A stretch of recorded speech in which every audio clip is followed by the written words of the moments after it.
How you doing today? I'm outstanding. Thanks for asking. How are you? Loving life. The incredible Fred Green. You're definitely someone that a lot of people hold a lot of respect for. So I'm interested to see where this goes, and we'll be able to get some good information out. Sounds good. Well, this is your first time over at TNJ Radio, so what we'll do is we'll actually just start from the beginning. Now, you grew up in Pittsburgh. Yes, kind of, sort of. Well, I mean, I guess I did. I'm actually originally from Los Angeles, California, but I did relocate to live with my father in Pittsburgh, and spent my middle school and high school years in Pittsburgh. Yes. Okay, so how much do you really remember from those years in LA? LA was fun. Kind of, sort of. I mean, so it was obviously it was a tragedy. My mother actually had lupus, so she actually ended up passing away. But growing up there, going to school there for a little while was, you remember some things, but you don't remember a lot of things. But and obviously because of that tragic situation, I I guess those memories stuck with me, um, to enable me to you know uh, look at my life with my mother and remember her. And then then after that we relocated to Pittsburgh. Okay, and sorry to hear about that. Condolences. I know it was a long time ago, but your mother's still your mother. Absolutely. Your dad, what kind of dad was he? Uh, well, my father was one of those people who was there physically, but not there.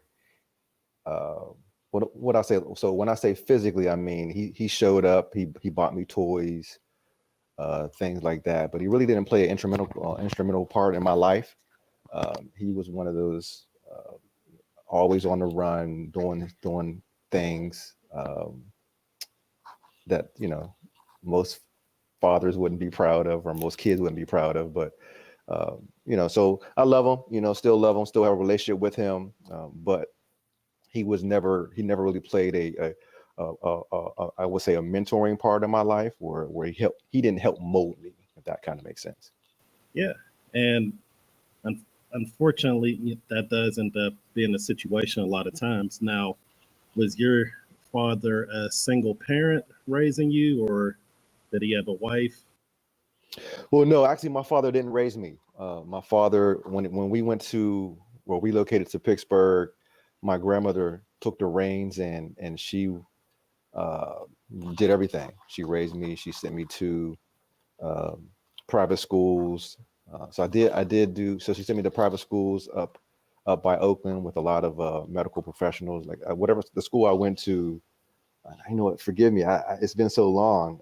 I don't even remember the name of it. But I went there a couple years, and it was a private school. And then from there, I went to St. Benedict the Moor on the Hill District, and then I went to North Catholic for high school.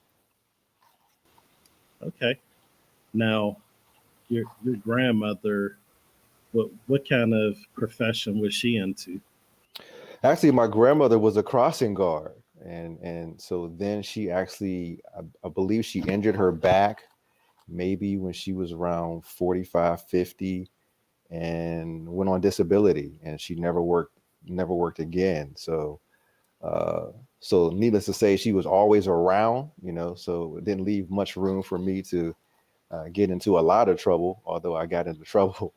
But she was always around, always there, um, always guiding me, and my protector.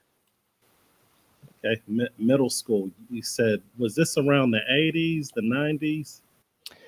That was the 80s. I think let me see. So I graduated eighth grade in 89. Yes.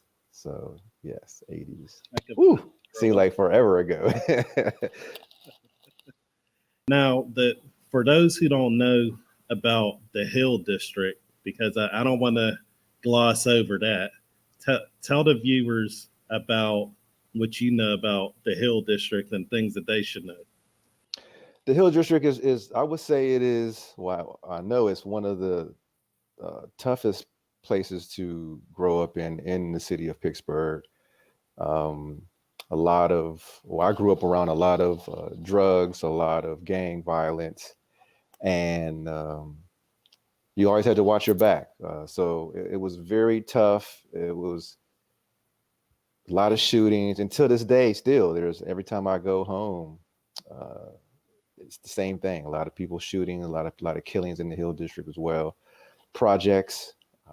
So it was tough, but you persevere. I mean, I think it takes a special person and there's a lot of people that I know, quite a few that got out. I did lose a lot of friends growing up, a lot of acquaintances as well. People I grew up with, they either are locked up now, or most of them have passed away. So yeah, I lost a lot of my friends that I used to hang out with, are deceased now as well. So, just happy that I was able to have someone in my corner like my grandmother to get out of that environment. Okay. So with her being around and she's on disability, you said that she was pretty much on top of everything, right? Yes. What were some of the things that she kept you involved in to keep you out of trouble? You know what? I don't think there was, looking hindsight 2020, looking at the situation, because my grandmother was very, I would say, mean, very strict, and she never attended anything that I did either. Like, she didn't go to any concerts that I was in. When I used to play the drums in middle school as well, she didn't do it. She didn't go to anything. She didn't attend anything. I used to play baseball down at Ammons Recreational Center, and she never came to anything. But so I just tried to keep myself busy.